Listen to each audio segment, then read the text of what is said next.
पढ़ेंगे ग्रेविटेशन का 5th lecture. इसमें हम लोग फ्री फॉल से स्टार्ट कर रहे हैं। तो फ्री फॉल का अगर डेफिनेशन देख रहे हो तो यहाँ पे क्या आएगा, any object move under the influence of gravity, any object move under the influence of gravity is called free fall। उसे हम लोग क्या बोलते हैं, फ्री फॉल। अभी देखिए यहाँ पे any object move under the influence of gravity उसे हम लोग फ्री फॉल क्यों बोलते हैं। तो देखिए यहाँ पे मान लो यहाँ पे क्या है, सीता खड़ी है, सीता है, और यहाँ पे कौन है, राम है। बेचारा राम क्या कर रहा है, सीता के लेटर का इंतजार कर रहा है, सीता के लेटर का इंतजार कर रहा है। सीता के लेटर का जब इंतजार कर रहा है तो सीता दो तरीके से लेटर दे सकती है। या तो क्या कर सकती है, मान लो यहाँ पे गुस्से से फेंक के मार सकती है, गुस्से से मान लो फेंक के यहाँ पे क्या कर दी, मार दी। तो गुस्से से जब फेंक के मारी तो जब वो मारती है तो देखो कोई फोर्स लगाती है, तो ऑब्जेक्ट के अंदर जब कोई फोर्स लगता है ऑब्जेक्ट के अंदर क्या हो जाता है, वेलोसिटी आ जाता है। यानी जब फेंक के मारे तो वेलोसिटी आ रहा है। दूसरी बात, प्यार से ऐसे क्या करेंगे, छोड़ देंगे, प्यार से छोड़ देगी। तो मान लो यहाँ से जब लेटर छोड़ देती है, लेटर छोड़ देती है, प्यार से क्या होता है, लेटर नीचे गिरता है। तो जब कोई बिना फोर्स लगाए जब वो लेटर नीचे आ रहा है, यानी जब उसकी लेटर उसका बिना फोर्स लगाए लेटर नीचे आ रहा है, तो इनिशियल वेलोसिटी क्या है, 0 है। तो जब इनिशियल वेलोसिटी 0 रहता है, any object fall under the influence of gravity, यानी देखो जहां पे कोई फोर्स लगाने की जरूरत नहीं पड़ी, ग्रेविटी ने क्या किया, उसे खींच लिया अपने तरफ, यानी पृथ्वी के सेंटर में उसे अपने तरफ क्या कर लिया, खींच लिया। यानी object fall under the influence of gravity is called a free fall. अगर वही फेंक के मारी रहती तो क्या रहता था, फ्री फॉल नहीं रहता था। यानी हम लोग उस ऑब्जेक्ट पे क्या लगाए हैं, फोर्स लगा। तो अब देखिए यहाँ पे नेक्स्ट है, अगर आप लोग कोई भी ऑब्जेक्ट ऊपर की तरफ दे रहे हो, फेंक रहे हो, तो उसकी वेलोसिटी क्या होती रहती है, डिक्रीज होती रहती है। यहाँ पे डिक्रीज में लिख दूं, डिक्रीज, और उसका एक्सीलरेशन तब क्या रहेगा, नेगेटिव रहेगा। एक्सीलरेशन इनडायरेक्टली क्या होता है आप लोग का, जी। और वही अगर कोई ऑब्जेक्ट ऊपर से नीचे आते रहता है तो वेलोसिटी क्या रहता है, उसका बढ़ते रहता है, वेलोसिटी क्या रहता है, बढ़ते रहता है। जी का वैल्यू वहां पे उसका क्या रहेगा आप लोग का, पॉजिटिव। तो इस केस में क्या हो जाता है, ऊपर 0 रहेगा। तो ऑब्जेक्ट अगर हम लोग ऊपर फेंकते तो स्पीड स्लो होते होते ऊपर जाके रुक जाएगा, फिर उसके बाद रिटर्न नीचे आ जाता है, यही प्रोसेस होता है। तो ऑब्जेक्ट फेंको, फेंक के देखो ऊपर गया, रुक गया, फिर उसके बाद क्या हो गया, नीचे आ गया। तो पहले ऊपर गया ऑब्जेक्ट, फिर उसके बाद क्या हो गया, नीचे आ गया। ऊपर जाते समय जी की वैल्यू नेगेटिव रहती है, एक्सीलरेशन ड्यू टू ग्रेविटी। पृथ्वी का घूम रही, क्यों नेगेटिव, पृथ्वी सेंटर अपने तरफ खींचने की कोशिश कर रही है, पृथ्वी मान लो नीचे की तरफ खींचने की कोशिश कर रही है, ऑब्जेक्ट ऊपर की तरफ जा रहा है। तो ऑब्जेक्ट ऊपर की तरफ जा रहा है, इसलिए क्या हो रहा है, धीरे-धीरे उसकी स्पीड कम होती जा रही है, यानी अपोजिट डायरेक्शन की वजह से क्या आता है आप लोग का, नेगेटिव आता है। तो देखिए नेक्स्ट वेलोसिटी इसमें क्या होता रहता है, डिक्रीज होते रहता है। जब हम लोग ऊपर से नीचे की तरफ आते हैं, वो ऊपर से नीचे की तरफ भी आना चाहता है और पृथ्वी भी क्या कर रही है, खींच रही है, जिसकी वजह से आप लोग का वेलोसिटी बढ़ते जाते हैं, आप लोग का वेलोसिटी क्या होते जाता है, इंक्रीज होते जाता है। वेलोसिटी क्या होते जाता है, इंक्रीज, और जी का वैल्यू क्या रहता है, पॉजिटिव, यानी दोनों सेम डायरेक्शन में रहते हैं, इसलिए क्या रहता है यहाँ पे पॉजिटिव। तो समझ में आओ कब हमारा फ्री फॉल होगा, तो लेटर फेंक के बाद मारना, ठीक है। तो next, any object move under the influence of gravity is called a free fall. तब देखो आप लोग काइनेमेटिक के 3 इक्वेशन पढ़े, v = u + at, ठीक है। अब देखिए नेक्स्ट इक्वेशन क्या था, v² u² + 2as, इसके बीच में एक और था, मान लीजिए s = ut + 1/2at का स्क्वायर, v² = u² + 2as। तो देखो यहाँ पे a की जगह क्या हो जाएगा आप लोग का, g आ जाएगा, a की जगह क्या आ जाएगा, g, और यहाँ पे s की जगह क्या हो जाएगा, ये जितनी ऊंचाई से लेटर फेंका गया है, जितने ऊंचाई से लेटर फेंका गया है उसे हम लोग क्या पढ़ते हैं, हाइट पढ़ते हैं, उसे हम लोग हाइट पढ़ते हैं। मान लो यहाँ पे से देखेंगे, इसी पृथ्वी को भूल जाए थोड़ा सा, तो यहाँ पे क्या हो जाएगा, हमारा हाइट हो जाएगा। तो जब हम लोग इस सम को स्टार्ट करते हैं तो मान लो इक्वेशन कैसा बनेगा, फाइनल वेलोसिटी, यानी ऑब्जेक्ट जब ऊपर से नीचे गिरेगा तो यहाँ पे कुछ वेलोसिटी रहेगा, तो यानी कुछ वेलोसिटी रहेगा तो उसे हम लोग v रखेंगे। अब फाइनल वेलोसिटी ऊपर से जब गिरे तो क्या होगा, 0 प्लस a की जगह क्या हो जाएगा आप लोग का, g, यहाँ पे प्लस जी आएगा कि माइनस जी आएगा, ऊपर से नीचे की तरफ गिर रहा है यानी जी का वैल्यू क्या रहेगा, पॉजिटिव, यानी जी की ही रहेगा। तो यहाँ पे आपका आंसर क्या हो सकता है, v = gt। वैसे यहाँ पे देखो नेक्स्ट, ऊपर से नीचे की तरफ आ रहा है तो डिस्प्लेसमेंट कितना कवर कर रहा है, जितना हाइट होगा डिस्प्लेसमेंट कवर कर रहा है, तो यहाँ क्या रहेगा आप लोग का h = u का वैल्यू 0 थी, यानी पूरा का पूरा क्या हो जाएगा 0, यहाँ क्या हो जाएगा 1/2, a की जगह क्या हो जाएगा g, यहाँ पे क्या हो जाएगा आप लोग का टाइम स्क्वायर, यानी ऊपर से नीचे आने में जितना समय लगेगा। Next v² u² + 2as, final velocity v square, ये क्या हो जाएगा आप लोग का 0, उसे रखने की जरूरत ही नहीं है। यहाँ पे 2g s की जगह क्या हो जाएगा h। तो ये काइनेमेटिक के तीन इक्वेशन जो आप लोग को फ्री फॉल के इक्वेशन हो जाते हैं, जो आप लोग को बहुत सारे मदद करेंगे आप लोग को ढूंढने में। अब देखिए यहाँ पे हर ऑब्जेक्ट के लिए फ्री फॉल यानी g की वैल्यू क्या रहती है, सेम रहती है। अगर एक ऑब्जेक्ट है, अगर एक ऑब्जेक्ट मान लो ये ऑब्जेक्ट है 10 किलो का, 10 किलो का, और ये ऑब्जेक्ट कितने किलो का, 5 किलो का।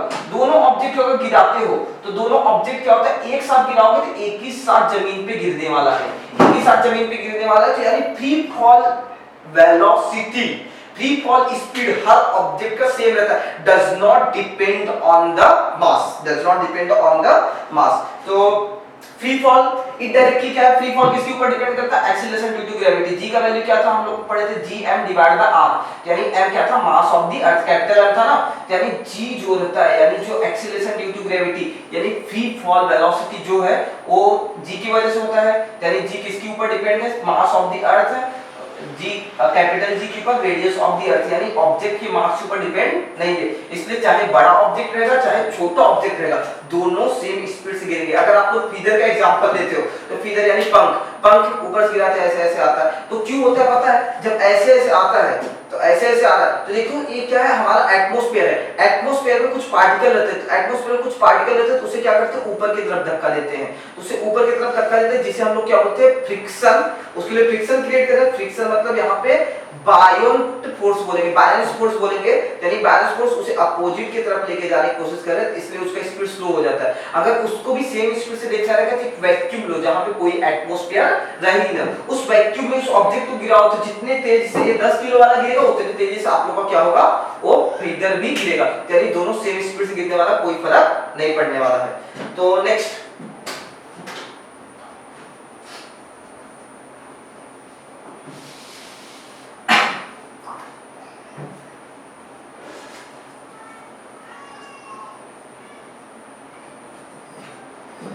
हमारा नेक्स्ट टॉपिक है ग्रेविटेशनल पोटेंशियल एनर्जी।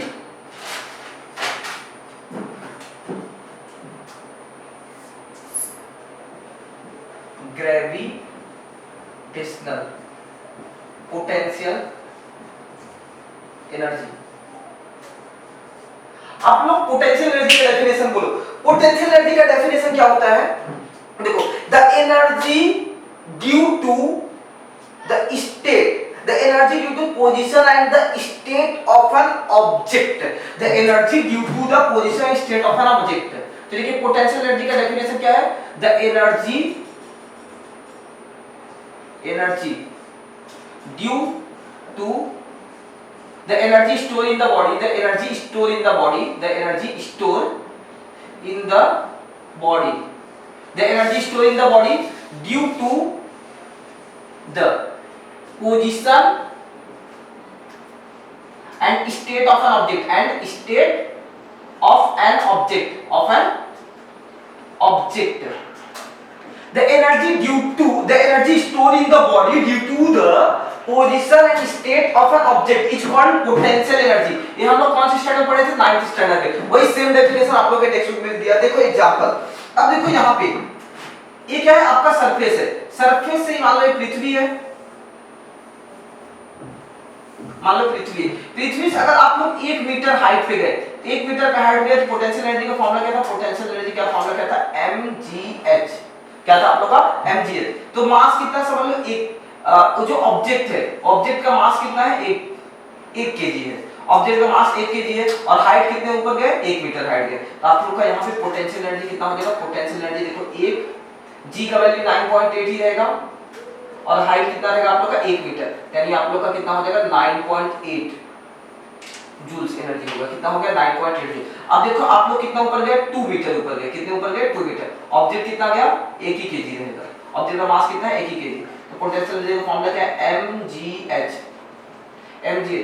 तो यहाँ कितना रहेगा, मास कितना है 1, g का वैल्यू कितना रहेगा 9.8, लेकिन हाइट का वैल्यू कितना रहेगा यहाँ पे 2, यानी कितना रहेगा 19.6 मीटर पर जूल हो जाएगा। तो देखिए ऐसे ऊपर ऊपर जाते जाएंगे तो हमारा क्या हो जाएगा, एनर्जी बढ़ते जा रहा है, यहाँ पे एनर्जी बढ़ते जा रहा है, तो जितना ऊपर रहेंगे उतना एनर्जी बढ़ते जाएगा। तो क्या आप लोग ये सोच रहे हो क्या, हम लोग अगर स्पेस में चले जाएंगे, स्पेस में चले गए तो हमारा हाइट क्या हो गया, बहुत ज्यादा हो गया। अगर हमारा हाइट बहुत ज्यादा हो गया, अगर हमारा हाइट बहुत ज्यादा हो गया यानी इनफाइनाइट हाइट हो गया, तो हमारा पोटेंशियल एनर्जी इनफाइनाइट रहेगा, नहीं, गलत है। अगर आप लोग की पोटेंशियल एनर्जी इनफाइनाइट नहीं रहेगी तो देखो कैसे वो गलत होता है। तो जब आप लोग बहुत दूर चले जाओगे तो वहां पे आप लोग की पोटेंशियल एनर्जी क्या हो सकती है पता है, जीरो। अभी कैसी होती है, यानी in the space at infinite distance, यानी हाइट कितना रहेगा, इनफाइनाइट हाइट। कैसे होती है देखो, हम लोग ने क्या पढ़ा था यहाँ पे, G is inversely proportional divided by 1 divide inversely proportional with the r square. R square nothing but distance, यानी सेंटर से आप लोग जितना दूर जाते जाओगे उतना g का वैल्यू क्या होते जाएगा, कम होते जाएगा। यानी सेंटर से अगर हम लोग थोड़े दूर तक थे, यानी पृथ्वी के सरफेस से आप 8-10 किलोमीटर तक थे, तो वहां पे g की वैल्यू हम लोग कितना अप्रोक्सीमेटली मानते थे, 9.8। लेकिन अगर हम लोग ज्यादा ऊपर जाते जाएंगे g की वैल्यू पे इफेक्ट पड़ेगा, और बहुत दूर अगर हम लोग चले जाएंगे तो g की वैल्यू अप्रोक्सीमेटली क्या हो जाएगी, जीरो। G की वैल्यू अगर अप्रोक्सीमेटली जीरो हो गई तो पोटेंशियल एनर्जी इनफाइनाइट डिस्टेंस के लिए, पोटेंशियल एनर्जी कितने डिस्टेंस के लिए, इनफाइनाइट डिस्टेंस के लिए, देखो क्या है mgh है ना, यानी क्या रहेगा, m का वैल्यू कितना रहेगा 1, g का वैल्यू कितना हो जाएगा अप्रोक्सीमेटली जीरो, और h का वैल्यू कितना रहेगा आप लोग का इनफाइनाइट, यानी जीरो से चाहे जो भी नंबर मल्टीप्लाई होता है आपका आंसर कितना आ जाता है, जीरो। यानी potential energy at infinite distance पे आप लोग की क्या हो जाएगी, जीरो हो जाएगी। तो हम लोग ये पढ़े। अब देखिए यहाँ पे हम लोग पढ़ते हैं gravitational potential energy. Gravitational potential energy का टेक्स्ट बुक में आप लोग के बराबर डेफिनेशन नहीं दिया हुआ, यहाँ पे देखो, the energy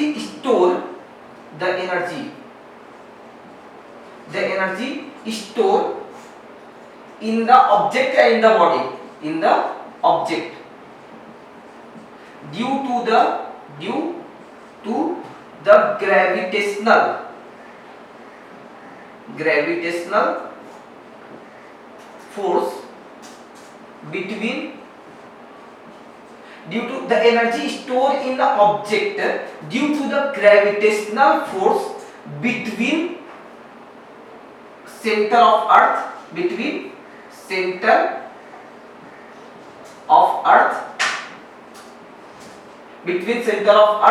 and object।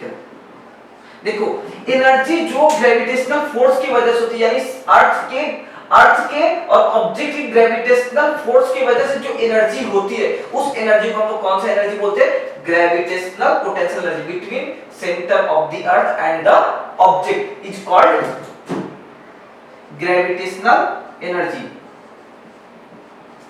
Gravitational potential energy. Indirectly वही डेफिनेशन है। तो पोजीशन और स्टेट डिपेंड करता है किसके ऊपर, ग्रेविटेशनल पोटेंशियल, यानी ग्रेविटेशन नजदीक है यानी पोजीशन नजदीक है, यानी ग्रेविटेशनल फोर्स क्या रहेगा, ज्यादा रहेगा, यानी पोटेंशियल एनर्जी क्या रहेगा, ज्यादा रहेगा। दूर रहेगा तो ग्रेविटेशनल फोर्स क्या रहेगा, कम रहेगा, तो वहां पे ग्रेविटेशनल पोटेंशियल एनर्जी क्या रहेगा आप लोग का, कम रहेगा। तो वही सेम कंडीशन हम लोग आगे देखेंगे। तो अब देखो ग्रेविटेशनल पोटेंशियल एनर्जी का अगर आप लोग डेफिनेशन तो देख लिए, अब ग्रेविटेशनल पोटेंशियल एनर्जी का हम लोग आगे फॉर्मूला देखते हैं। तो देखिए ग्रेविटेशनल पोटेंशियल एनर्जी मैं ऐसे डालता हूं, gravitational potential energy GBE, gravitational potential energy आप लोग क्या होता है, gravitational potential multiply by mass.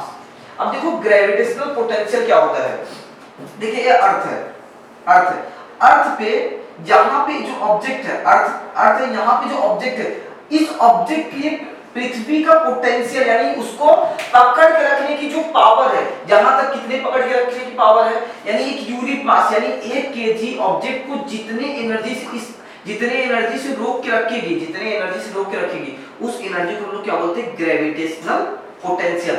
यानी ग्रेविटेशनल पोटेंशियल देखो अभी यहाँ पे 1 kg का ऑब्जेक्ट है, यानी यूनिट kg ऑब्जेक्ट को जितने एनर्जी से जिस पोजीशन पे है, मान लो इस पोजीशन पे है, यूनिट kg ऑब्जेक्ट को जितनी एनर्जी से स्टोर करके रखी है, जितनी एनर्जी से बाइंड करके यानी पकड़ के रखी है, उस एनर्जी को हम लोग क्या बोलते हैं, ग्रेविटेशनल पोटेंशियल। अभी तक इसे हम लोग एनर्जी नहीं बोलते, ग्रेविटेशनल पोटेंशियल। देखिए तो unit object, the earth bind the unit object the energy required, यानी एनर्जी रिक्वायर्ड यानी एनर्जी जितना लगता है एक यूनिट ऑब्जेक्ट को बाइंड रखने में, एनर्जी जितना लगता है एक यूनिट ऑब्जेक्ट को बाइंड रखने में, उसे हम लोग क्या बोलते हैं, ग्रेविटेशनल पोटेंशियल। तो देखो ग्रेविटेशनल पोटेंशियल इस तरफ है यूनिट ऑब्जेक्ट को, यूनिट ऑब्जेक्ट, और यहाँ पे जो एम रहता है यानी 1 केजी है ना, 1 केजी की जगह यहाँ पे 10 केजी रहेगा, तो यहाँ पे एम की जगह आप लोगों का क्या आ जाएगा 10। तो ये ग्रेविटेशनल पोटेंशियल का वैल्यू क्या है हम लोग वो देख लेते हैं। तो ग्रेविटेशनल पोटेंशियल का वैल्यू क्या है, minus G capital M divided by आप लोगों का क्या रहेगा आर।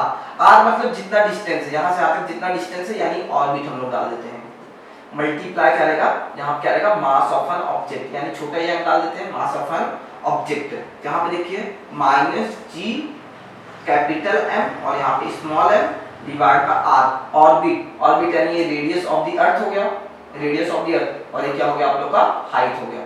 तो आर ऑर्बिट की जगह क्या आप लोग डाल सकते हो आर प्लस एच, क्या रख सकते हो आर प्लस एच, या तो यहाँ पे छोटा आर ले लो आप लोग, यहाँ क्या हो जाएगा आर प्लस एच। तो यानी यहाँ पे ग्रेविटेशनल पोटेंशियल एनर्जी का फॉर्मूला क्या है, minus G M M R plus H. M मतलब मास ऑफ एन अर्थ और छोटा एम मतलब कैपिटल एम मतलब मास ऑफ द अर्थ, छोटा एम मतलब मास ऑफ एन ऑब्जेक्ट। इतनी ग्रेविटेशनल पोटेंशियल एनर्जी का आप लोगों का क्या है फॉर्मूला है। तो देखिए ये पोटेंशियल एनर्जी का डेफिनेशन था। पोटेंशियल एनर्जी देखिए इनफाइनाइट डिस्टेंस पे जब जाओगे तो आपका कम हो जाएगा, तो वैसे इनफाइनाइट डिस्टेंस पे जब आप लोग पहुंच गए तो वहां पे ग्रेविटेशनल पोटेंशियल ग्रेविटेशनल फोर्स कम हो जाएगा, तो ग्रेविटेशनल पोटेंशियल एनर्जी क्या हो जाएगा कम हो जाएगा। तो देखिए gravitational potential energy inversely proportional with the distance है, यानी ज्यादा डिस्टेंस होगा तो ग्रेविटेशनल पोटेंशियल एनर्जी क्या हो जाएगा आप लोग का जीरो हो जाएगा। तो ये हम लोग ग्रेविटेशनल पोटेंशियल एनर्जी, तो इनफाइनाइट डिस्टेंस पे यानी gravitational potential energy at infinite distance minus G M छोटा एम, यहाँ क्या रहेगा इनफाइनाइट डिस्टेंस, यहाँ अप्रोक्सीमेटली क्या रहेगा आप लोग का जीरो रहेगा, यहाँ पे अप्रोक्सीमेटली क्या रहेगा आप लोग का जीरो। तो जो आप लोग सब देख सकते हो तो इनफाइनाइट डिस्टेंस पे आप लोग का ग्रेविटेशनल पोटेंशियल एनर्जी जीरो। इसे आप लोग कॉपी कर लीजिए, तब हम लोग नेक्स्ट टॉपिक पे चलते हैं।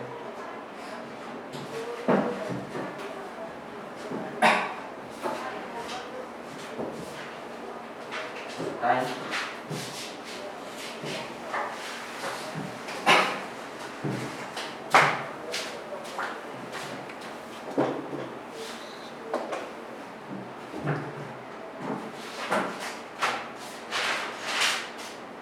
हमारा नेक्स्ट टॉपिक है escape velocity.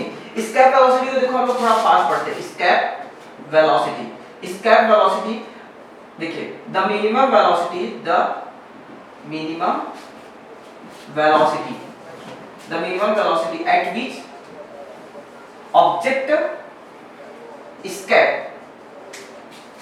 The gravitational influence of the earth,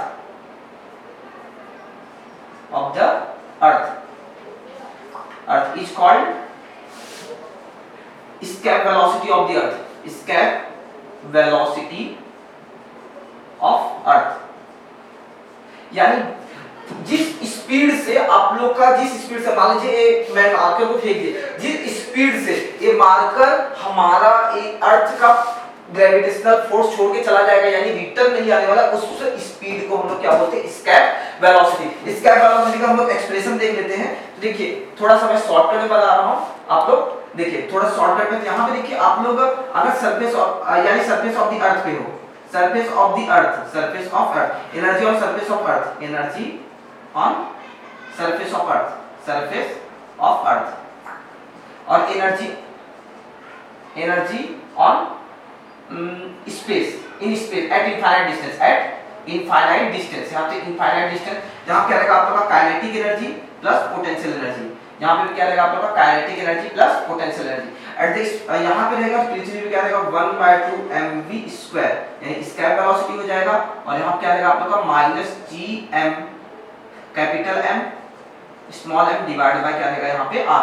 kinetic energy बहुत दूर चली जाएगी तो वहाँ पे जीरो, पोटेंशियल एनर्जी भी इनफाइनाइट डिस्टेंस पे क्या रहेगी आप लोग की जीरो, तो माइनस माइनस प्लस उधर पे गए 1/2 mv² एस्केप वेलोसिटी माइनस उधर जाके क्या हो जाएगा plus G capital M small M divide by क्या रहेगा आर।